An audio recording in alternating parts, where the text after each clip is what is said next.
সম্মানিত হাজিরিন, কল্পনা করুন আপনি একটি বিশাল সমুদ্রে নৌকায় আছেন। হঠাৎ নৌকাটি ফুটো হয়ে পানি উঠতে শুরু করল। আপনার কাছে সময় খুব কম, তীরে পৌঁছাতে না পারলে মৃত্যু নিশ্চিত। এই মুহূর্তে আপনি কি করবেন? দুনিয়ার এই জীবনটা ঠিক সেই ফুটো হওয়া নৌকার মতো, যেখান থেকে প্রতি মুহূর্তে আমাদের হায়াত বা সময় চুইয়ে পড়ছে। আল্লাহ তাআলা পবিত্র কুরআনে এই সময়ের কসম খেয়েই আমাদের এক মহাবিপদের কথা জানিয়েছেন। সূরা আল-আসর। আল্লাহ সময়ের কসম খেয়েছেন কারণ সময় মানুষের সবচেয়ে বড় সম্পদ। আমরা সবাই একটি লস প্রজেক্টে আছি যদি না আমাদের মধ্যে 4টি গুণ থাকে। 1. ঈমান, আল্লাহর ওপর অবিচল বিশ্বাস। 2. নেক আমল, যা কিছু আমরা আল্লাহর সন্তুষ্টির জন্য করি। 3. হকের উপদেশ, একে অপরকে সত্যের পথ দেখানো। 4. ধৈর্য, বিপদে এবং ইবাদতে অটল থাকা। 1. ঈমান ও ইবাদতের স্বাদ। মূল কথা, আমাদের নামাজে মন বসে না কেন? কারণ আমাদের ঈমান শুধু মুখে, অন্তরে স্বাদ পৌঁছায়নি। হাদিস, রাসূল শাহ বলেছেন, যে ব্যক্তি আল্লাহকে রব, ইসলামকে দিন এবং মুহাম্মদ শাহ কে রাসূল হিসেবে পেয়ে সন্তুষ্ট, সেই ঈমানের প্রকৃত স্বাদ পেয়েছে। সহিহ মুসলিম।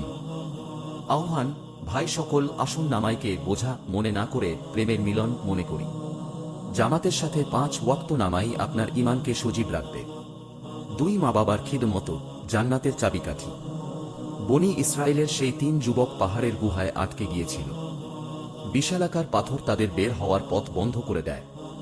তখন তাদের একজন বলেছিল, হে আল্লাহ, আমি আমার বৃদ্ধ মা বাবাকে দুধ পান করানোর আগে নিজের সন্তানদেরও দিতাম না। কেবল তাদের সেবার উসিলায় আজ এই পাথরটি সরিয়ে দিন। আল্লাহ পাথরটি সরিয়ে দিলেন। শিক্ষা, মনে রাখবেন, আপনার ঘরে যদি আপনার মা বাবা আপনার উপর অসন্তুষ্ট থাকেন, তবে কাবার গিলাফ ধরে কাঁদলেও জান্নাতের সুঘ্রাণ পাওয়া কঠিন হবে। হালাল রিক ও জবান হেফাজত। 3 রিক, ইবাদত কবুল হওয়ার ফিল্টার হল হালাল খাবার। হারাম এক লোকমা পেটে থাকলে 40 দিন ইবাদত কবুল হয় না। 4. জবানের গুনাহ, গীবত করা মানে নিজের মৃত ভাইয়ের গোশত খাওয়া। মোবাইল ও ফিতনা, আজকের তরুণরা মোবাইলের স্ক্রিনে তাকিয়ে রাত পার করে দিচ্ছে। ফেসবুকের একটা লাইক বা শেয়ার আপনার আমলনামায় গুনাহর পাহাড় জমাতে পারে। এই মোবাইলকে নেক কাজে লাগান, গুনাহের যন্ত্র বানাবেন না। তোবা, ফিরে আসার এখনই সময়।